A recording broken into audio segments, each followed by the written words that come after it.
Bueno, vamos a empezar entonces. Les doy las buenas tardes a todos. Sean bienvenidos a esta conferencia. Voy a empezar por la presentación de nuestro invitado de hoy. Fernando Cote Mogollón es investigador junior, categorizado por Colciencias. Es doctor en educación de la Universidad Pedagógica Nacional, magíster en fisiología del ejercicio de la Universidad Pedagógica y licenciado en Educación Física y Deporte, ¿verdad, Fernando? Sí, señor. Sí, señor. Entonces, le doy la cordial bienvenida. Vamos a estarlos acompañando. Mi nombre es Jorge Buitrago, coordinador del Comité de Capacitación de la Asociación de Entrenadores, y en nombre de la asociación les doy la bienvenida para todos. Les recuerdo, pueden ir haciendo sus preguntas a través del chat en el momento que surjan y las iremos solucionando o en el transcurso de la charla o al finalizar la charla para no interrumpir el orden de la ponencia del invitado. Entonces, sin más preámbulo, adelante, Fernando. Bueno, muy buenas tardes para todos los amantes de este deporte, del entrenamiento del tenis. Primero, pues quiero darles un abrazo de amistad. Reconozco que este es un tema pues apasionante y que muchos entrenadores en estos momentos están pasando por momentos realmente difíciles con el tema de la pandemia. Sé que hay muchos entrenadores que están pasando por momentos muy difíciles y qué bueno, pues que en estos momentos podamos acompañarlos desde la capacitación, desde la amistad. Cuenten siempre aquí con un amigo. Voy a tocar algunos temas que creo que son interesantes para el tema de la preparación física. Voy a hablar también un poquito sobre las capacidades físicas más importantes que debemos tener en cuenta para el deporte del tenis. Vamos a hablar un poquito sobre la energía, los sustratos energéticos, y voy a contarles un poquito sobre lo que es la potencia y su evaluación, cómo se evalúa todo eso. Tengo a colación el concepto de preparación física del Masviet de 1985. Dice que es un proceso multifacético de utilización racional de todos los factores, los medios, los métodos, formas, condiciones que permiten influir de forma dirigida sobre la evolución del deportista y asegurar el grado necesario para su disposición y alcanzar elevadas marcas deportivas. Bueno, básicamente cuando Masviet dice esto, dice que es un proceso muy complejo. O sea, en la preparación física de un deporte y sobre todo el tenis digamos, es un tema realmente complejo donde hay que manejar los medios. ¿Y cuáles son los medios? Todo lo que los entrenadores, todos los equipos, los aparatos que utilizamos para poderlos aplicar en una clase, en un gimnasio. Los métodos se refiere básicamente a que empleemos métodos ondulatorios, lineales, en bloques, diferentes formas de organizar el trabajo. Las formas, pues bueno, todo lo que tenga que ver con cómo yo organizo mi clase, a qué le dedico más tiempo, si a la táctica, a la técnica, cómo distribuyo los tiempos y las condiciones, pues es muy importante en el alcance y en el desarrollo de jugadores de tenis, las condiciones genéticas, las condiciones familiares, las condiciones hasta donde él vive. Se ha demostrado, por ejemplo, en Estados Unidos que la mayoría de gente, digamos, la mayoría de jugadores en Estados Unidos son de zonas donde existen muchos campos de tenis. Quiere decir que hay una posibilidad de poder practicar el deporte. Entonces, la relación es como de una cancha por cada 5.000 personas. En algunos estados en Estados Unidos hay una cancha por cada millón. ¿Qué quiere decir? Que en algunas partes se favorece más la práctica de este deporte. Bueno, voy a hablar un poquito ahora sobre las capacidades físicas que predominan en este deporte. Pues como he venido diciendo, el tenis es un deporte realmente muy complejo. Voy a contarles por qué. Todos los deportes necesitan de fuerza, de resistencia, de velocidad, de coordinación y de flexibilidad. Pero en el caso de tenis, la cosa más importante es que todas estas se tienen que reunir en varias variables y tenemos una muy importante que es la agilidad. Y cuando uno habla de la agilidad, uno puede hablar de la fuerza, de la velocidad, de la coordinación y la flexibilidad. Y todas esas variables confluyen en una variable que yo creo que en el tenis es primordial, fundamental, que es la potencia. La potencia. Entonces, la potencia, más adelante vamos a aclarar los conceptos, pero la potencia tiene que ver con la posibilidad de generar fuerza, fuerza máxima a una gran velocidad, a una gran velocidad. Y es lo que hacemos en el tenis. En el tenis generamos velocidades altísimas para generar grande aceleración y por consiguiente potencia. Entonces, como vemos aquí, la interdependencia de cada una de las variables o capacidades condicionales, entre las más predominantes en el deporte, tenemos que ver con la potencia, que es la combinación básicamente entre fuerza y velocidad, sin decir que la resistencia pues es una capacidad pues fundamental, es una capacidad base. En el tenis pues no es tan preponderante, pero sí es importante tener una buena resistencia. Este cuadro es de Bompa 2002, es uno de los escritores más importantes, les recomiendo que lean el libro de Bompa, de la priorización del entrenamiento. No habla mucho sobre tenis, sino de preparación física general. La otra clasificación que también tiene que ver con el tenis, tiene que ver con la clasificación del tipo de ejercicios de acuerdo a la clasificación energética. Y entonces descubrimos que hay dos tipos de clasificación. Los cíclicos, los deportes cíclicos, que hablamos de los deportes que hacen una acción motriz durante mucho tiempo. Entonces pueden ser aeróbicas, entre ellas encontramos, por ejemplo, la marcha, la carrera, el ciclismo, ¿cierto? Pero también encontramos deportes cíclicos anaeróbicos. Entre esos encontramos, por ejemplo, la prueba de natación de 50 metros. Digamos que tiene un ritmo, pero es con mucha explosividad, es de forma anaeróbica. Y encontramos, por este lado, encontramos deportes acíclicos. Quiere decir que nunca tenemos la posibilidad de repetir siempre el mismo golpe. Una de las características del tenis es que la bola siempre viene con diferente altura, con diferente velocidad, con diferente efecto, en diferentes direcciones, y eso nos hace que nunca podamos tener como una frecuencia de movimientos repetitivos. Entonces, en el caso nuestro, pues es un deporte totalmente acíclico, y le podríamos añadir el apellido de que es intermitente. Cuando hablamos de que, de que es acíclico o intermitente, entramos en esta clasificación de juegos deportivos, deportes que tienen la capacidad o que tienen la posibilidad de tener un respaldo energético a través de una vía específica. La vía específica de este deporte se conoce como anaeróbico aláctico. Digamos que nuestro deporte depende en un 90% del aporte energético de un mecanismo anaeróbico aláctico. Entonces, uno como entrenador, la pregunta que se haría es, bueno, ¿y cómo hacemos para que ese mecanismo energético anaeróbico aláctico lo podamos mejorar? O sea, es una de las preguntas que uno como entrenador le surgen. Este sistema es responsable de la generación, por ejemplo, de la potencia, o sea, de la velocidad y la fuerza. Entonces, quiere decir que uno como entrenador debe tener muy claro. En el tenis, las capacidades que predominan son la anaeróbica láctica. En algunos casos pueden haber algunos procesos glucolíticos, ya más adelante les voy a contar, pero digamos que el predominante aquí es anaeróbico láctico. Entonces, pregunta de quiz al final, ¿cuál es el sistema predominante en el tenis? Anaeróbico láctico. Muy bien. Muchos deportes ya tienen clasificaciones aseguradas de acuerdo al sistema energético y a las capacidades motrices. Yo les voy a colocar aquí 3 ejemplos y después ustedes me dirán en dónde nos ubicamos nosotros. Por ejemplo, la maratón. Entonces tenemos el triángulo. Este triángulo dice la fuerza, velocidad, resistencia. Y cuando vemos los maratonistas vemos que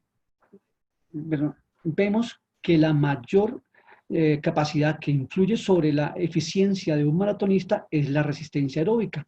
Quiere decir, deben tener altísimos consumos de oxígenos. El promedio de ellos está entre 75 y 80 mililitros kilo minuto. Quiere decir que la variable más importante para el éxito de un maratonista a tener altísimos niveles de resistencia, fundamentalmente resistencia aeróbica. Vamos a las pesas, levantamiento de pesas, en el cual nosotros somos potencia en el mundo. Mire, y la clasificación es totalmente diferente. Cuando hablamos de las pesas, nos venimos básicamente a esta arista del triángulo. Entonces, influye mucho la fuerza y la velocidad. Quiere decir que el levantamiento de pesas es un deporte que depende casi en un 100% de la potencia. Esa potencia, pues, le permite a la persona poder levantar una carga máxima en un esfuerzo que puede durar 3 segundos, 4 segundos. Eso es lo que dura un evento deportivo digamos, de levantamiento de pesas. Encontramos otro deporte interesante, el béisbol. Ya vemos que la clasificación de cada una de las variables o de las capacidades es diferente. Esa tiene un poco más de parecido al tenis. Necesita mucha fuerza, necesita velocidad y necesita resistencia, pero digamos que esta tiene más cercanía al tema de la potencia. Y la pregunta que uno se haría es, bueno, ¿y el tenis cómo lo clasificamos? Yo creo que la primera pregunta que uno se haría como entrenador es, bueno, ¿cuál es la clasificación fisiológica del tenis? Entonces les voy a dejar la siguiente imagen. Para que ustedes se den cuenta aquí, esta es una clasificación del tenis. ¿Por qué es tan compleja? Porque necesita de todos los factores. Fuerza, necesita velocidad y necesita resistencia. Las dos predominantes, fuerza, velocidad. Lo que nos quiere decir que el tenis tiene una gran, digamos, su mayoría de acciones motrices, el golpe de derecha, el servicio, el golpe de revés, la volea, ¿de qué necesitan? De potencia, de potencia, de potencia. Entonces la pregunta que nos haría es, bueno, yo les recomiendo que esta presentación la puedan tener ustedes, pero que la tengan en claro porque esto realmente es la clasificación específica para jugadores de tenis. La pregunta es, bueno, ¿y cómo hacemos para llegar y conocer un poquito sobre la potencia? ¿De dónde sale esa potencia? La potencia viene básicamente como desarrollo de la capacidad de energía rápida que podamos generar en nuestro cuerpo. Y ahí viene una molécula muy importante. Dentro de nuestro cuerpo hay una molécula que se conoce como molécula de alta energía. Esa molécula de alta energía es muy importante para todas nuestras funciones fisiológicas. Por ejemplo, la responsable de que los músculos tengan velocidad de contracción y de relajación es una molécula conocida como el ATP. ATP. Adenosíntrifosfato. Tiene tres componentes básicos y se los voy a mostrar acá. Tiene una molécula de adenina, que es un ácido nucleico importantísimo. Tiene una molécula que es una pentosa, que es un azúcar, es una ribosa. Y está pegado básicamente digamos, a una serie de fosfatos que se conocen como fosfatos de alta energía. Y en este caso encontramos a 1, 2, 3 fosfatos, pero eso se denomina adenosin trifosfato. Es la molécula de más alta energía para los trabajos fisiológicos de nuestro cuerpo. De esto depende la potencia, de la capacidad que tengamos de generar ATP. Para que esta molécula genere potencia, genere energía, esta molécula tiene que sufrir un cambio. Y este cambio tiene que ser la posibilidad que tiene de poder romper su último fosfato, de poderlo romper. Quiere decir que si tenemos una capacidad enzimática débil o rápida, de eso depende que podamos disponer de energía rápido. En esta forma está potencial, no genera energía. La única forma, entonces, digamos que de poder generar la energía es que esta molécula de ATP sea destruido su último enlace. Y eso lo hace una enzima que se llama ATPasa en compañía del agua, o sea, a través de un proceso de hidrólisis. Importantísimo eso. Por otra parte, les quiero contar que hay tres sistemas ya definidos de energía, de producción de energía, y están entrelazados en una cosa denominada el continuo de energía. Quiere decir que siempre necesitamos energía. En el momento en que nosotros no generemos energía, en ese momento estamos muertos. Entonces quiere decir que nuestro cuerpo constantemente está generando energía. ¿Cómo generamos energía, por ejemplo, ahora que estamos sentados escuchando una charla? Pues a través de un metabolismo totalmente aeróbico. Quiere decir que estamos descansando, estamos sentados y nuestro proceso es de bajo uso o producción de energía. Entonces podemos decir que estamos trabajando en un metabolismo aeróbico. En ese proceso de metabolismo aeróbico podemos quemar grasa, podemos quemar carbohidratos, el glucógeno lo podemos quemar y en algunos casos podemos quemar hasta proteínas a través de metabolismos aeróbicos. Ahora, viene un segundo sistema de energía conocido como anaeróbico láctico. Este anaeróbico láctico es la posibilidad de generar energía, digamos en este caso sin participación del oxígeno, y con una cosa importante y es que por cada molécula de glucosa que se queme, o sea, el azúcar que se queme ahí, podemos generar ATP. Podemos generar por cada molécula 2 ATP. Pero por otro lado, podemos generar ácido láctico. Ya les voy a contar un poquito más cómo funciona el tema. Y lo que les vengo contando. El sistema energético responsable de las acciones de corto plazo. En el caso del tenis, que las acciones, por ejemplo, en un estudio de Chrisman y Raymond, determinaron que, por ejemplo, un punto en canchas rápidas, en promedio, en jugadores élite junior en Estados Unidos, dura 6.5 segundos. Quiere decir que la mayoría de acciones en el tenis en canchas rápidas, la duración no pasa de 10 segundos. En teoría, por eso viene a confirmar nuestra teoría de que el sistema predominante en el tenis es el anaeróbico aláctico. También se le conoce como el sistema de los fosfágenos o de la fosfocreatina. Ya les voy a contar cómo funciona ese proceso. En nuestro caso, pues, digamos, el que teníamos que tener más en cuenta, más trabajo, es el primero, anaeróbico aláctico. Quiero contarles con esta gráfica que cuando estamos haciendo actividades deportivas, en este caso el deporte del tenis, pues el primer sistema que genera energía es la línea roja que tenemos acá. Esta línea roja quiere decir que es el primer, digamos, es el sistema que genera energía a más corto plazo. Si ustedes los ven, los demás sistemas hasta ahora van comenzando a arrancar cuando él arranca en un 100%. Entonces, ese es nuestro sistema de energía APPC. Cuando los partidos se vuelven muy largos, por ejemplo, en canchas de arcilla o en los torneos Grand Slam, que es a 5 sets, ustedes ven que los partidos llegan a 5 horas y media, en algunos casos hasta 6 horas, y lo que alcanzamos a ver es que, por ejemplo, tenemos que hacer uso de nuestro segundo sistema de energía, el sistema que aparece aquí en línea verde, que es el sistema anaeróbico láctico. Y finalmente el que soporta toda la energía, finalmente para la resistencia de horas, pues hablamos del sistema aeróbico.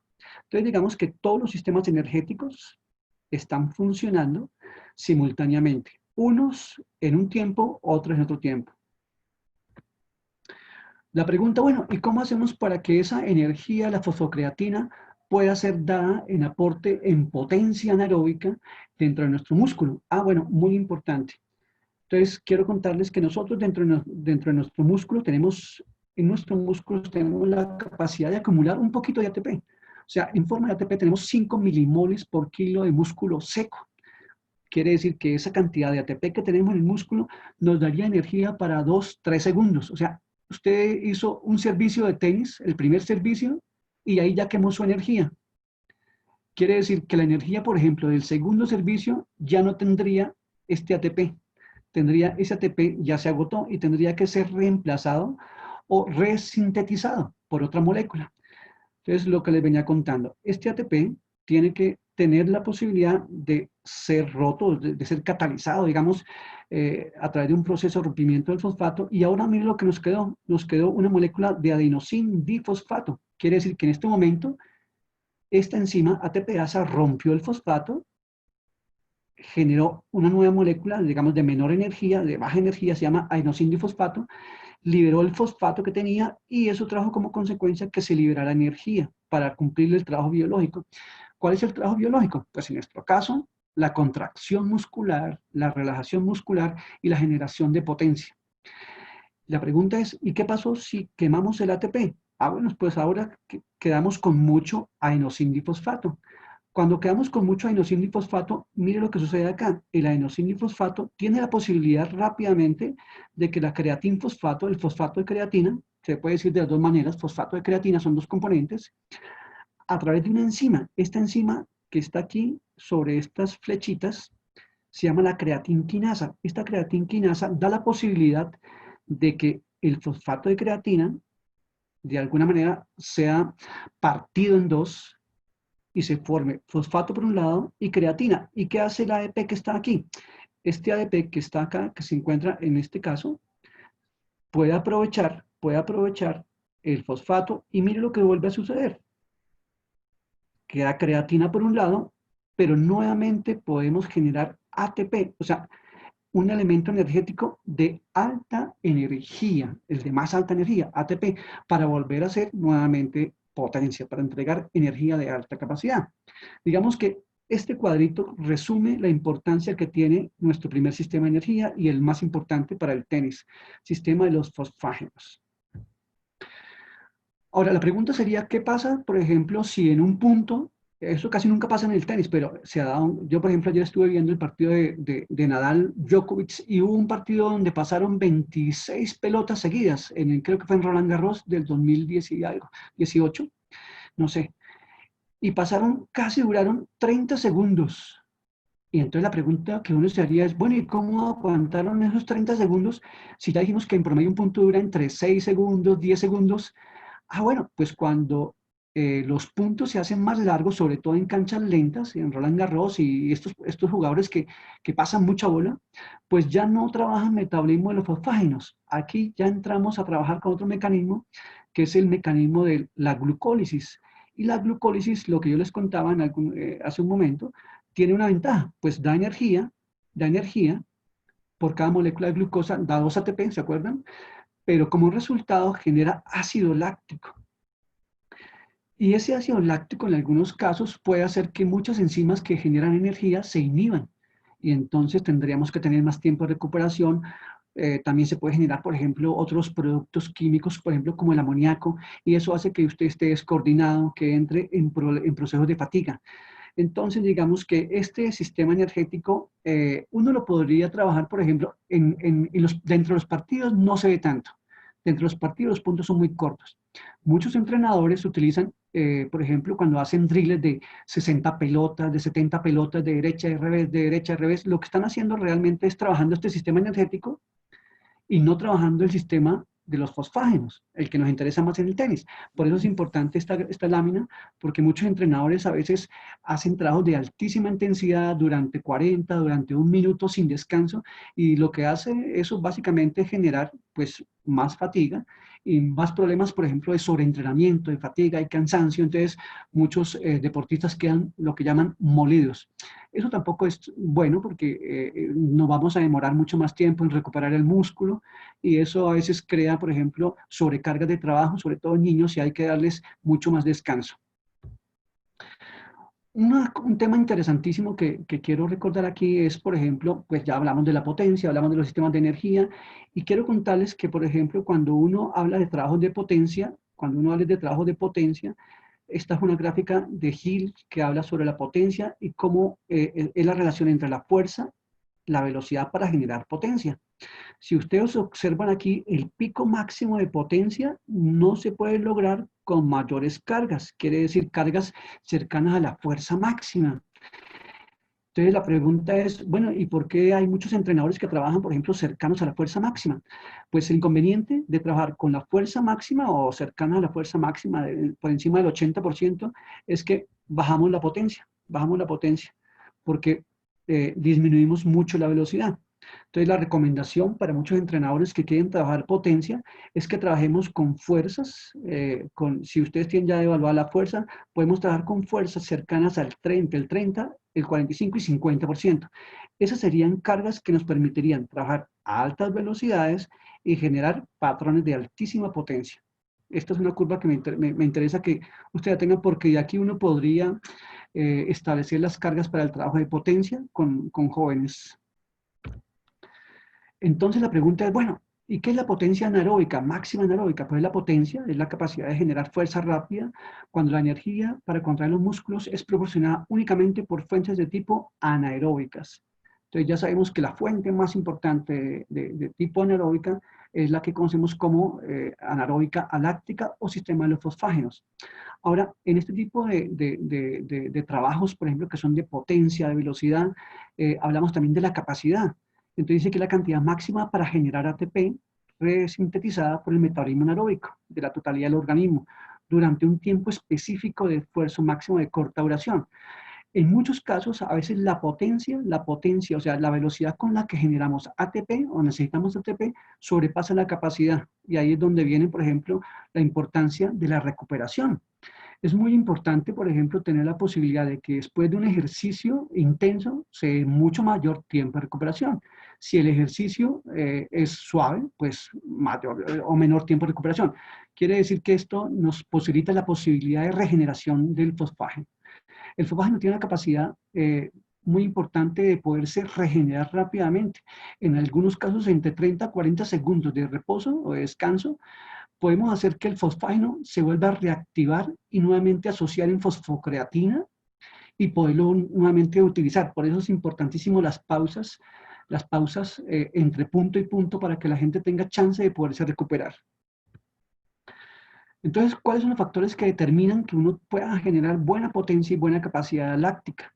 Pues básicamente lo que conocemos como la creatinquinasa, son enzimas, la creatina, y una cosa importante que emplean muchos entrenadores, sobre todo en Argentina, aquí no tanto, pero en muchas, en Europa y en Argentina, emplean mucho la suplementación con monohidrato de creatina, de 3 a 5 gramos al día después del ejercicio. ¿Qué ha demostrado esa suplementación con creatina? Pues que tenemos más disponibilidad de esta enzima que permite la posibilidad de romper la fosfocreatina y generar ATP. Entonces, en muchos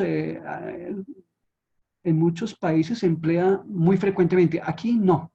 Pero bueno, sería cuestión de comenzar a investigar sobre este proceso y mirar, por ejemplo, la suplementación, pues con digamos, una intervención de un grupo interdisciplinario de médicos, nutricionistas, y poder mejorar la potencia en base a suplementación.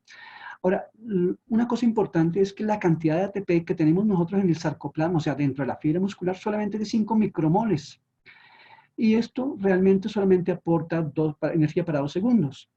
Una posibilidad es que cuando entrenamos fuerza, velocidad, o sea, potencia, podemos hacer, se ha demostrado en algunos estudios que estos 5 micromoles pueden duplicarse entre 8 a 10 micromoles, lo que daría la posibilidad de tener un poco más de energía potencial para las exigencias de la potencia. Bueno, una cosa importante de la potencia, pues que genera altísimo nivel, o sea, es una alta capacidad para generar energía, pero su capacidad es muy corta. ¿Cuánto es la capacidad? Bueno, los estudios han demostrado que solamente llega más o menos hasta el segundo, entre el segundo 4 y el segundo 12. Quiere decir que se gasta muy rápido. La cantidad de fosfocreatina que tenemos en nuestro músculo realmente es muy baja, aunque es un poquito más alta que el ATP. Como ustedes ven aquí, solamente tenemos 25 milimoles. Y la posibilidad de tiempo, o sea, ¿para cuánto tiempo nos daría eso? Bueno, en teoría, más o menos entre los 5 y los 10 segundos. Cuando entrenamos potencia, por eso es tan importante, esta cantidad podría modificarse, aumentar un poquito, y por eso contribuir a las mejoras de potencia. Bueno, este es otro tema interesante, pues lástima que aquí no podamos hacer, por ejemplo, algún taller práctico, alguna cosa, pero os quiero contar, pues yo dispongo, y de hecho algún día que tengamos la posibilidad de vernos en vivo, de tener equipos como este. Este es un equipo muy importante, es un T-Force, es un dinamómetro, es un encoder que permite evaluar como 25 variables de la fuerza y la potencia. Yo puedo evaluar la potencia máxima. Mire, aquí por ejemplo coloco un ejemplo. Este muchacho está haciendo una sentadilla con carga. El encoder es este equipo que está aquí. Esto va colgado una guarita acá y le pedimos al muchacho, al sujeto, que suba lo más rápido posible. Cuando él sube, el equipo me puede determinar velocidad instantánea, velocidad media, aceleración instantánea, fuerza por unidad de tiempo, potencia media y potencia máxima. Ya me da las curvas de potencia, tiempos para alcanzar la velocidad máxima, tiempo de aceleración, espacio total recorrido y me da gráficas de fuerza, velocidad, fuerza, potencia, estimación de la resistencia máxima. Quiere decir que pues lo ideal sería tener un equipo como estos en un club o en un sitio, pero eso realmente no va a ser tan fácil, es costoso. Lo que los invito es, pues a mis compañeros que están interesados en investigar, tengo el equipo y cuando quieran evaluar, pues podemos evaluar a muchos deportistas a nivel nacional, porque necesitamos tablas de todas estas variables a nivel nacional. Bueno, la pregunta sería, bueno, ¿y cómo hacemos para poder evaluar la potencia en nuestro lugar de trabajo? Pues este es el test vertical, se llama test vertical o test de Sargent. Este test se inventó en 1920, o sea, ya vamos a tener 100 años de haberlo inventado, pero todavía funciona. ¿El sujeto qué hace? El sujeto lo único que tiene que hacer básicamente es levantar el brazo, hacer una flexión, tocar arriba, marca 1, flexionar y tocar lo máximo que pueda, y esto se llama marca 2. Y uno lo que toma es la distancia entre marca 1 y marca 2 para mirar lo que conocemos como el salto vertical. Entonces, ¿uno qué puede hacer con ese tipo digamos, de evaluación? Pues uno puede calcular la potencia. Mire, uno puede calcular esta potencia. Entonces, por ejemplo, en este caso, se utiliza esta fórmula que es la de Fox, potencia máxima en vatios, Fox 21.67 por el peso en kilogramos y el desplazamiento vertical en metros. Eso nos daría la potencia. Aquí tengo un ejemplo básico. Un hombre de 75 kilos con un salto vertical de 60 centímetros, tiene, entonces la potencia que me puede generar ese deportista es de 975 vatios. Esto me serviría como un dato, por ejemplo, para evaluar, por ejemplo, en enero, cómo arrancó su potencia, y lo podría evaluar cada 2 meses para ver si la potencia con los ejercicios que estamos haciendo, ya sea de pesa, ya sea de ejercicios interválicos, ya sea, por ejemplo, de balones medicinales, de funcional, están mejorando la potencia. Ese es un dato importante. En Colombia todavía no tenemos datos, varemos sobre este tema, que es una propuesta que yo quiero hacer después, la posibilidad de evaluar muchos tenistas y saber cuánto, si yo tengo esta potencia, si estoy bien, si estoy regular, si estoy mal, y cómo hacer para mejorarla. Con respecto al salto que yo les conté, pues bueno, básicamente este es del Colegio Americano de Medicina del Deporte y me dice lo siguiente, que si saltó por encima, si es un hombre, por encima de 70 centímetros, se encuentra como excelente.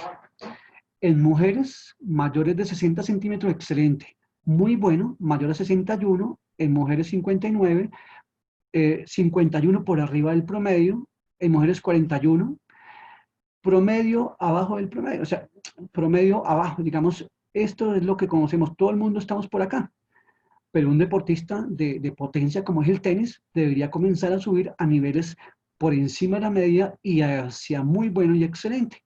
Entonces, digamos que el salto vertical es una buena herramienta para evidenciar que la persona tiene buena potencia. Ahora, esa potencia depende también mucho del tipo de fibras.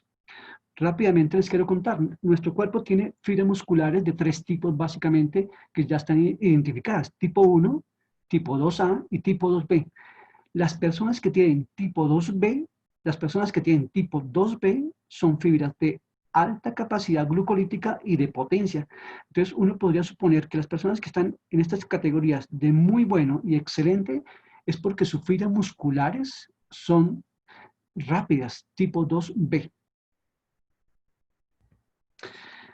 Bueno, otro equipo que yo tengo aquí en el laboratorio, en mi laboratorio de fisiología, es esto se llama una plataforma de contactos Axon Young, va conectada a un computador, la persona tiene que hacer un salto y cuando él salta, la plataforma se activa y me puede decir la velocidad de impulso, la velocidad de salida, la altura máxima y si yo tengo el peso, la persona me puede calcular la potencia. Es un equipo que realmente es fácil de adquirir, lo tenemos en el laboratorio y serviría para evaluarlo muy bien. Entonces, este es un equipo también de tecnología que está a disposición de las personas que quieran algún día.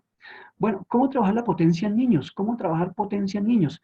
Pues la potencia en niños la podemos trabajar de muchas maneras, de muchos juegos. Lo importante aquí es que sea de una manera divertida, que sea en forma lúdica, en juegos donde ellos no sientan que están haciendo trabajos de potencia, sino que están haciendo juegos, divirtiéndose con juegos de escalada, juegos de lucha, juegos de push and pull sobre balones, pelotas medicinales, juegos de equilibrio y estabilización, saltar cuerda y técnica de barras. Esta técnica de barras es poder dominar su peso sobre barras verticales y horizontales que puedan manejar su propio peso.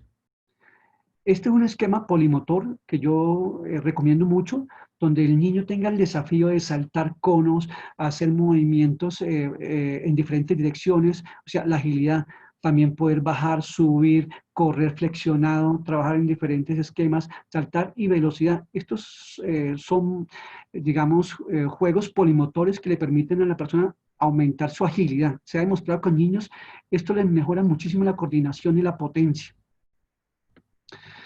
Esto ya es un movimiento más complejo, es una arrancada, y lo que vemos aquí es un niño con una muy buena técnica de arrancada, y lo que permite esto básicamente es una muy buena coordinación neural.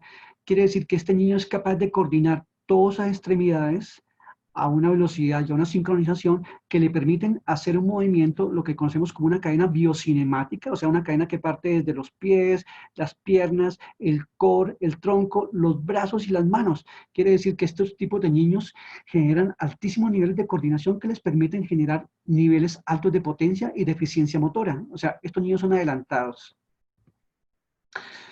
Bueno, este es un trabajo que están haciendo, que les quiero compartir. De hecho, les quiero regalar el artículo porque lo encontré y me parece muy importante porque es un artículo de la Asociación de Investigación sobre Fuerza de Australia y ellos ya tienen protocolos.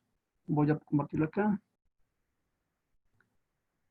Y lo que me interesa de este artículo es porque ellos ya generaron unos protocolos de cómo se debería hacer el entrenamiento de fuerza y potencia en categorías de 12, 16 y 18 años.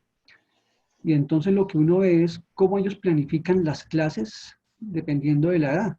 Entonces, por ejemplo, aquí vemos con niños hasta de 12 años, pues le dan mucha importancia a la técnica, como ustedes ven aquí, trabajan técnica todos los días, o sea, lo más importante en este caso es el trabajo técnico, pero también trabajan, planifican la fuerza, trabajan, por ejemplo, todo el tema de pequeñas tácticas en cancha, pero siempre privilegiando los temas técnicos y el tema del juego. Es muy importante que las personas puedan seguir jugando.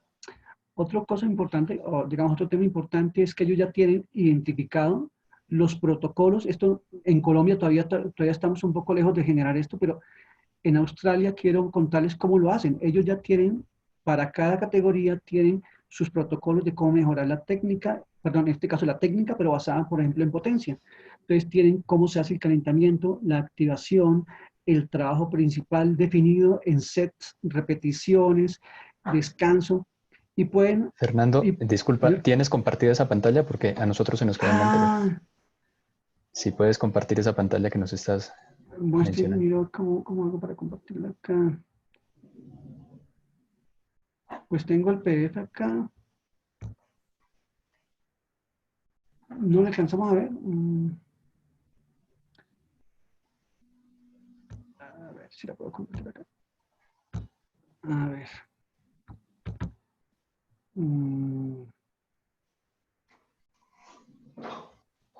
A ver, dame un segundito.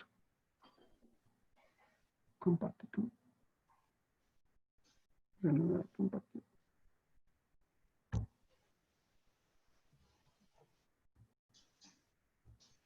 A ver si puedo. ¿Pueden verla? Perfecto, perfecto, ahí se Ah, está qué pena, qué compartiendo. pena, qué pena. Bueno, esta es lo que les venía contando, qué pena que no se alcanzó a ver, pero esta es el ejemplo de lo que deberíamos tener en Colombia, que es ya la programación protocolizada sobre el trabajo, por ejemplo, en niños hasta 16 años. Entonces, bueno, esto es en mujeres, pero aquí lo que tenemos es, por ejemplo, las fases. Entonces, por ejemplo, el calentamiento, las fases, por ejemplo, de flexibilidad, por ejemplo, de saltos verticales, cómo se activan, movimientos de estabilidad, movimientos de coordinación, movimientos de potencia en salto y movimientos generales.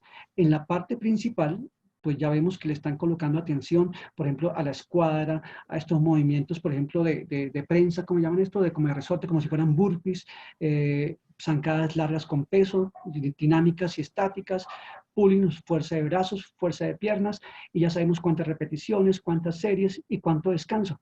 Y cuál es el objetivo de cada uno de los ejercicios. Y finalmente ellos pueden generar, pues, qué tipo de ejercicios van a trabajar para los músculos accesorios, trabajo de core y finalmente el trabajo del cool down o el, digamos, de la recuperación, que está basado básicamente en la flexibilidad. Entonces, este es pensaría yo que es un protocolo que podríamos comenzar a implementar en varios muchachos, sobre todo de competencia, porque ya nos dicen cómo se debería hacer el tipo de entrenamiento ya fuera de la cancha. Bueno, quedamos en la línea positiva, ¿no? Está todavía el PDF compartido. Ah, bueno, entonces voy a dejar de compartir.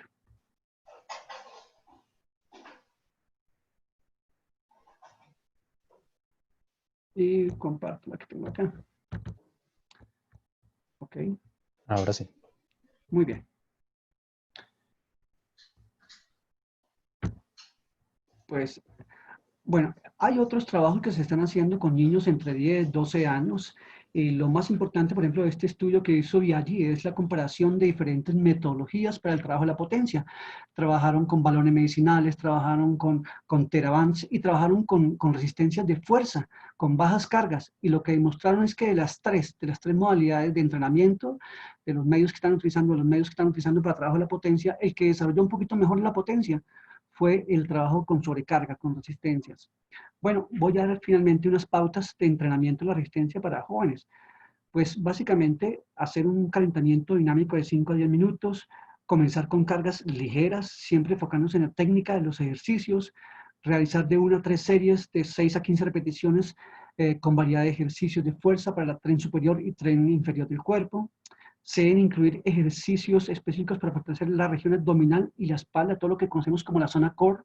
En el tenis, una de las cosas más importantes es que hay alto índice de lesiones de la espalda. Entonces, lo que uno debería hacer como entrenador es fortalecer muchísimo la parte abdominal, que es como la parte, digamos, de fortalecimiento del core, que nos permite, pues, digamos, evitar lesiones de espalda, aumentar la resistencia gradualmente. Este aumento de la resistencia, por ejemplo, en las cargas de fuerza, pues eso es muy individual. Hay gente que puede aumentar un poco más rápido, hay gente que puede hacerlo un poco más lento, pero es importante que las progresiones sean entre 5 y 10% de la fuerza. Y básicamente, para la vuelta a la calma, pues hacer ejercicios menos intensos y finalmente estiramientos estáticos. Bueno, por ahora, digamos que estos son temas gruesos que vamos a tocar acá y espero que les haya gustado los temas y si alguien tiene alguna inquietud o si alguien algún día me quiere mandar un correo para mandarles los artículos, me pueden escribir a esta dirección, tennisfer@hotmail.com. Muchísimas gracias. Muy bien, Fernando, muchísimas gracias a usted por esta.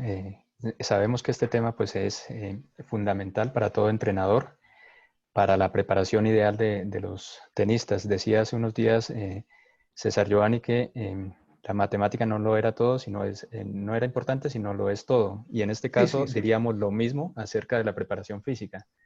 No es importante, sino lo es todo para el rendimiento de un deportista. Y conocer estas claves de cómo funciona fisiológicamente, de saber que cada acción que realiza el entrenador tiene un efecto interno y un efecto externo. El efecto interno, pues obviamente todas las adaptaciones que usted nos está hablando hoy a nivel Sí, fisiológico, y a nivel externo lo que nosotros valoramos como entrenadores es ese nivel de rendimiento, que el deportista realmente genere más potencia, sea más consistente y al final que gane. Fíjese que a veces es tan ilógico que todo esto lo reducimos sí. a ganar o perder. Sí, ese es un tema importante, Jorge, y también quiero contarles que en un estudio muy interesante que encontré, ellos miran la relación, por ejemplo, sobre la clasificación de los deportistas en Estados Unidos y las cualidades físicas, ¿no? Y ellos dicen que solamente tiene una correlación de 0,6. Quiere decir que la capacidad física, la potencia, la fuerza, la velocidad, pues es muy importante, pero hay otros factores inherentes al rendimiento deportivo, pues la parte psicológica, el tipo de entrenamiento, la genética, la motivación, la parte psicológica, las ganas de ganar, muchas cosas que también intervienen en ese tema. Y esos factores iniciales que nos hablaba de la posibilidad incluso de tener canchas a la disposición de la Exactamente, población. eso, muy bien, muy bien. Aquí en Colombia lo Bueno, notamos mucho. Yo creo que, por ejemplo, la zona del eje cafetero es privilegiada por el clima y por la cantidad de canchas por habitante. Entonces, la gente tiene mucho acceso a las canchas de tenis y vemos que los resultados es que allá están sacando muy buenos tenistas. perfecto. Entonces, la Bueno, potencia es fundamental para el rendimiento de los tenistas. totalmente, totalmente. Y pues lo hemos hecho relación en algunos momentos, la diferencia de esa fibra muscular entre las personas que viven a nivel del mar y los Ajá, que viven en altura. sí, sí, Normalmente a nivel del mar predomina la fibra rápida, la fibra de potencia. sí, sí, Pero nosotros necesitamos comprobar esto más allá de afirmarlo y es lo que usted planteaba. Necesitamos salir al campo, medir chicos, darle herramientas a sus entrenadores, porque entre todas las ventajas que tiene Colombia es su enorme extensión y variedad geográfica. Y eso de alguna totalmente, manera tenemos que aprovecharlo. totalmente, estoy de acuerdo, Jorge. Entonces, si hay alguna pregunta, Si alguien quiere preguntar, pues con la mayor posibilidad y cariño. nos informan y les concedemos la palabra. Yo sé que este tema genera muchísimas dudas porque hay muchos que en la parte técnica tienen la mayor curiosidad, pero la verdad es que todo eso se desarrolla con base en esto, en las adaptaciones fisiológicas y en el rendimiento físico. Totalmente, totalmente. A ver, hoy a Mauricio. Mauricio quiere hacer Sí, como una pregunta. Bueno, adelante Mauricio, tiene o la palabra. compartir alguna inquietud, sí. O compartir Bueno, inquietud. yo lo que quiero es agradecer a la asociación por los espacios. Estos espacios son muy importantes y nosotros realmente a veces no valoramos lo que tenemos y las oportunidades de conocimiento que nos rodean. Em, Especialmente pues al profe que está acompañándonos el día de hoy. Creo yo que al ver 18 personas en la sala es el común denominador en Colombia cuando estamos invitados a hablar un poco de fisiología, de medicina, digamos que no lo queremos escuchar.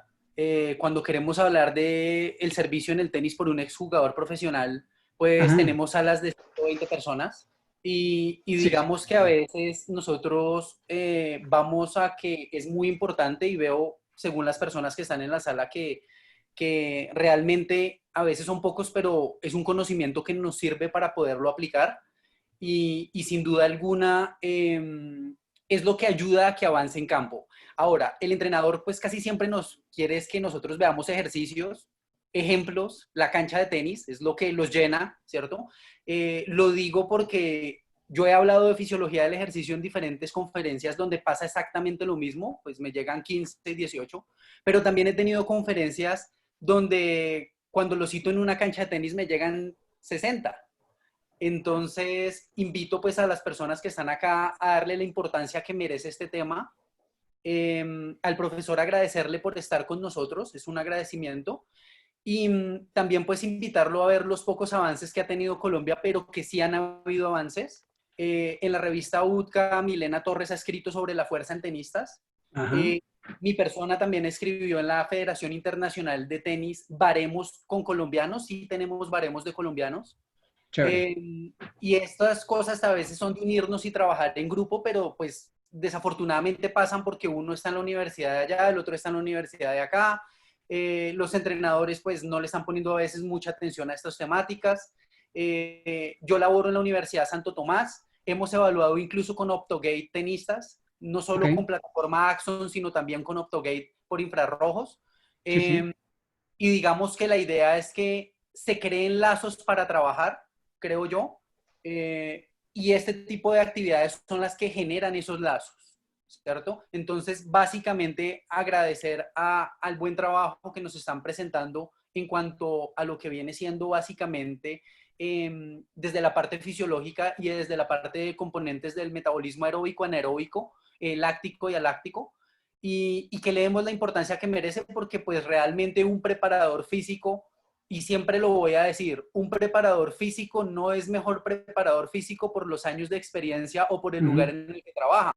El preparador físico siempre va a ser mejor preparador físico cuando coge el libro y lo lee, porque es la única forma de saber cómo funciona el corazón, cómo funciona el músculo, ¿cierto? Y no es esa área en específico que entre más tiempo pase yo ahí más sé. Sí me ayuda, pero definitivamente si yo no leo de preparación física, no saber, y es motivos por los cuales dejé de ser entrenador tenis y me pasé a ser preparador físico, y al mismo tiempo es uno de los motivos en el cual ya me salí de ser preparador físico y me paso al área investigativa.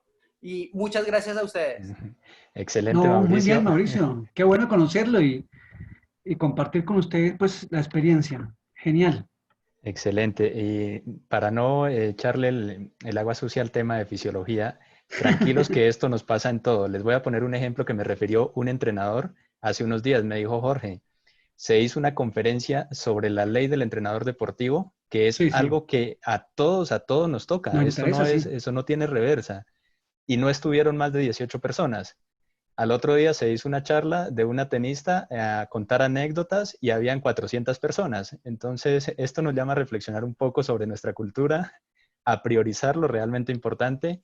Y en ese sentido, yo felicito a las personas que están presentes hoy porque demuestran que esta semilla está dando fruto. Quizá empecemos 18, pero nosotros somos muchos en el país y podemos influenciar para darle un sentido completamente diferente, asumir las cosas desde la parte científica y sobre todo incrementar el nivel de los deportistas y la calidad de vida de los colombianos. Es lo que nosotros estamos trabajando. Había una pregunta en el chat. Dice, pregunta Víctor Arismendi. Fernando, ¿de su parte ya realizó pruebas específicas en tenistas? ¿Tienes experiencia has evaluado tenistas anteriormente? Sí, tenemos la posibilidad aquí en Cúcuta de tener pues algunos jugadores que tienen reconocimiento a nivel nacional, pero son pocos. Entonces tenemos pruebas, por ejemplo, de María Camila Osorio, de su fuerza, de su potencia, de su velocidad, pero realmente no, el número de evaluaciones en tenistas es menor. Aquí no contamos con gran número de deportistas de tenis de alto nivel. Aquí evaluamos desde ciclistas, maratonistas, gimnastas. Aquí tenemos, acuérdense que mi departamento Norte Santander en deporte está muy mal, pero el único deporte que saca la cara por Norte Santander es la gimnasia. La gimnasia deportiva tenemos un potencial enorme con Josimar Calvo y los niños que están ahí, y a ellos los evaluamos cada 2 meses, potencia, velocidad, fuerza, y con ellos aprovechamos, pero el tenis desafortunadamente, por eso es que yo abro este espacio, porque me interesa que si unimos esfuerzos podemos ir a diferentes ciudades, evaluar muchos tenistas, poder compartir datos y tenemos la tecnología. Nosotros tenemos aquí varios equipos, pues el Octogame no lo tenemos, pero sí tenemos varios equipos importantes y los podemos compartir y poder generar baremos grandes a nivel nacional. Excelente. Quiero aclarar que ustedes no producen cantidad de tenistas, sino Calidad. calidad. Son pocos, pero los que han llegado son excepcionales. Son muy buenos, sí. Muy buenos, unos chicos muy dotados. Otra pregunta, dice Omar Mosquera, que si tiene algún protocolo unificado para evaluar la condición física. Me imagino que debe ser de los tenistas. Me imagino que debe ser un conjunto de pruebas, ¿no? Una batería de pruebas. Sí, sí, yo a los tenistas les aplico todo lo que es el test de Bosco, todo lo que es potencia de Abalacó, contramovimiento y squat jump. Toda la batería lo aplicamos porque nos interesa mucho evaluar eso, pero también nos interesa mucho el tema del consumo de oxígeno, o sea, su capacidad aeróbica. Y lo que recomienda la ITF básicamente es el test de Leger, o el test de los 20 minutos, 20 metros de ida y vuelta.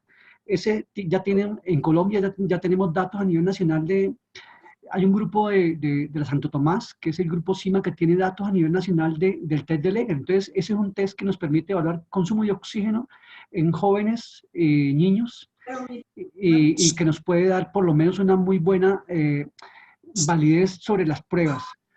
También tenemos pruebas de velocidad de 20 metros, 30 metros y 5 metros. Digamos que ahí sí, hay un protocolo ya establecido. El que quiera algún día me escribe, yo le puedo compartir los protocolos. Perfecto. Rubén Tibaduiza pregunta cuál es la diferencia puntual entre potencia y fuerza explosiva. A ver si le aclaramos estos A dos ver, la conceptos. potencia, bueno, lo que pasa es que cuando uno habla de potencia, uno se refiere básicamente digamos, a la fuerza que usted genera, a la fuerza que usted genera en el menor tiempo posible. Por eso se mide en watts, digamos, en vatios. Y cuando hablamos de fuerza explosiva es porque eh, es una fuerza que puede durar, no tiene una variable, digamos, como limitante del tiempo, sino que puede ser un poco más duradera en el tiempo. O sea, no es un factor limitante. Entonces, digamos que la potencia es porque realmente la variable tiene que ver con el tiempo, o sea, el tiempo con el que usted realiza, por ejemplo, en el golpe de tenis, en el golpe de la derecha, en el golpe de revés, lo que hacemos es potencia, intentar que la raqueta vaya lo más rápido posible para generar mayor momento. Entonces, digamos que, pero pueden ser, en algunos momentos pueden acercarse a ser casi conceptos muy parecidos. La fuerza explosiva más evidente en saltos y lanzamientos, ¿no? Acciones muy Exacto, cortas. exactamente. Perfecto. Cuando se trabaja la fuerza máxima, pregunta John Maya, ¿se debe recuperar haciendo estiramiento? Esa es una muy buena pregunta. Eh, lo que pasa es que hay varios temas ahí. Por ejemplo, la R máxima se debería trabajar solamente una repetición y descansar mucho tiempo. Y sí es importante después de hacer la fuerza. De hecho, hay varios estudios que dicen que después de hacer todo el proceso de las series y las repeticiones, al final de todo el proceso se debe hacer estiramiento. Lo que no se recomienda es que entre series se haga estiramientos prolongados, porque eso baja la frecuencia de estímulo y cuando la persona vuelva a hacer, digamos, como la ejecución, pueda tener algún tipo de lesión. Bien, el doctor César Giovanni quería hacer un comentario. Adelante, por Sí, favor, sí. tiene la palabra. Hola, ¿cómo van? Pues yo me excuso, tuve que Buenas hacer una tardes. vuelta muy urgente. Hola, Fernando. Y llegué pues puro al final, ojalá quede grabada, pero quería estar acompañándolos. Pero eran dos comentarios, uno en el camino y es hablando de lo que decía Mauricio Celis y ahora teniendo a Fernando. En todas estas situaciones siempre hay un grupo, llámese pionero, iniciadores o los primeros que se interesan o como se llamen, y hay que tener paciencia, así se empieza. Falta es tener constancia. Entonces la idea es que tengamos constancia, constancia, constancia, y se nos va a ir pegando la gente. Yo me acuerdo hace Genial. unos 20 años, no sé cuánto, unos 15, cuando me llamó, ahí se me olvidó el nombre, el mono cabello largo, pelo liso, que empezó a trabajar con test de preparación física. Ajá. Jefferson. Alguna vez me llamó Jefferson, hicimos unas valoraciones en la liga y había un preparador físico y eso. Ahora hay muchos, estoy seguro que hay muchos que no están acá. Entonces el comentario era a invitar a Mauricio, Fernando, Jorge, los interesados a armar un comité, Ajá. digámoslo si lo quieren llamar científico, no importa el nombre, de preparación física, cuya función una es diseñar una batería de test de orden práctico. ¿Mm? Ajá. Entonces, uno puede decir, vamos a correlacionar un test que se puede hacer en el campo como el salto con 2 pies de potencia, con los test Perfecto. que hace de voz con el tapete, a ver si está bien válido o más bien lo hacemos con un pie y luego con otro pie. Un ejemplo. Chéverísimo. Vamos a hablar los test de potencia y escoger no tantos, unos 5 de orden práctico, que decir, este es el consenso del grupo de investigación o científico de la Asociación de Tenistas de bla, bla, bla, o de entrenadores, que recomendamos a los entrenadores. Paso segundo de escoger esos test que haya. La idea es que sean prácticos, que no sean tantos, que sean una herramienta para el entrenador. Entonces es aplicarlos. Una reunión online, hacemos un protocolo. Mire, este es el protocolo para aplicar el test. Entonces el de Santa Marta, el de Cali, el de Medellín, el de Bogotá, allí y allá, lo vamos a aplicar. Y recogemos un consenso nacional de los test, le metemos la estadística, que ahí tenemos investigadores activos, y sacamos un consenso, que nos demoramos, sí, así nos demoremos todo el resto del año o más, pero sacamos una investigación, un consenso que diga, mire, nuestros tenistas de 18 años para correr 20 metros deben tener, ojalá esto, eh, para salto esto. Y ahí vamos avanzando. Es un granito de arena que vamos colocando.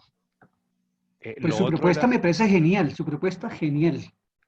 lo otro, y ojalá la aterricemos ahora con Jorge, si es el Sí. caso, hablamos por teléfono más tarde y la aterrizamos y la De concretamos y la una. partimos a Cuenten con mi ideas. apoyo y con mi acompañamiento Y también. la otra es un tip ahí que meto la cucharada con lo del estiramiento. Excelente lo que dijo Fernando. Si entre series todavía discuten y todavía se hacen hipertrofia en especial, Mm, dicen que el estímulo se disminuye si hacen estiramiento. sí. Pero es que tengo entendido, yo trabajé muchos años en Bodytech, todavía tengo contacto con ellos, trabajé como 17 años, mm, y está haciendo carrera entre los entrenadores, debido a que una institución, no sé por qué lo ha divulgado, Mm, eh, con resistencia del área médica y de fisioterapia y entrenadores, que estirar después del ejercicio es malo. No sé si esa pregunta tiene que ver también con eso, pero ha hecho carrera eso.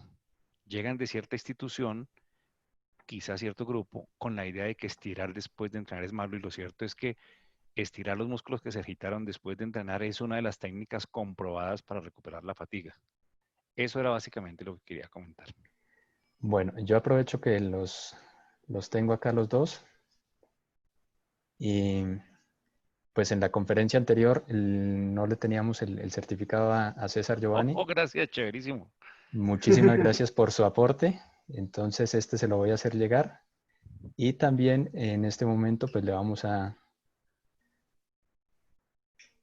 mostrar también acá el de Fernando. Uy, pero qué bonito quedaron esos diplomas, hermano. Chéveres. Entonces, muy agradecido por la colaboración, este aporte. Me alegra mucho que estemos las personas que realmente queremos aportar a todo este tema. Pues ya hay un grupo predeterminado, entonces es, como dicen, aterrizar esas acciones y empezar a darle continuidad. Entonces, no sé Genial. si hay alguna otra, les pido el favor que contesten la valoración de esta conferencia. Es muy importante para nosotros recibir su retroalimentación. Está habilitada en este momento, entonces les agradezco mientras finalizamos. Entonces, sí, les decía que ya tenemos un grupo predefinido, establecemos esas acciones puntuales para aterrizarlas e incluso definirles un cronograma y que esto no se quede simplemente en las buenas intenciones, sino que realmente logremos despegar entre todos porque se están alineando los planetas, los astros para que todo esto se dé. Eso, toca aprovecharlos. Pues aprovechando que están ahí, yo quiero contarles que, por ejemplo, la Universidad de Pamplona tiene un sello editorial donde podríamos pensar a mediano o a largo plazo en la posibilidad de publicar un libro sobre el perfil fisiológico, antropométrico, no sé, de los tenistas colombianos por diferentes edades, y eso sería un impacto de la asociación a nivel científico. Correcto. Bueno, Genial. ahí podríamos mirar. Un apuntico chiquito que se me había olvidado. A mí me gustaría que, pues aquí estamos pocos, ¿no? Pero que además el mensaje vaya al tenista aficionado, al tenista recreativo, Exactamente. que casi siempre se dejan de lado en todos los deportes, que no dejemos de lado el tenista recreativo porque así como está pasando en el atletismo, hay tenistas aficionados que le invierten tiempo, le invierten plata. O sea, creo que muchos de nuestros entrenadores viven es de dar clases a tenistas recreativos y aficionados. Entonces la idea es también profesionalizar más eso, que al tenista recreativo también un par de test les hagamos, unos no tanto como al profesional, pero eso también además crea más adherencia. Si el entrenador le mide ciertas cosas, lo entrena, lo vuelve a mido, como que creo más adherencia. Bien, muchísimas Totalmente de gracias. acuerdo. Totalmente de acuerdo. Me faltan 6 personas por votar. Les agradezco si nos colaboran llenando esa encuesta. Para nosotros es muy importante y esto nos va a permitir perfeccionarnos. Los invitamos. La siguiente conferencia está programada para el lunes. Igualmente a las 12 meridiano vamos a tratar de que sea los lunes y los viernes. Para ya, incluso en el grupo de entrenadores, compartimos un calendario de capacitaciones que ya están acordadas para este mes. Y pues nos interesa ofrecerles estas herramientas. Vemos que yo creo mucho en los entrenadores colombianos. Hay muy buena capacidad, recurso humano muy preparado.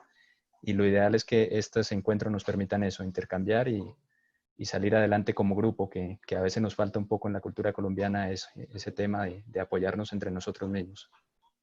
Bueno. Genial. Al ponente invitado, Fernando, de verdad que muy agradecido de parte de la asociación, del comité. Y pues esperamos entonces darle continuidad a todos estos temas y los esperamos entonces en las siguientes charlas. Gracias a todos por su compañía y nos vemos en la próxima. Buen día. Chao. Cuídense mucho.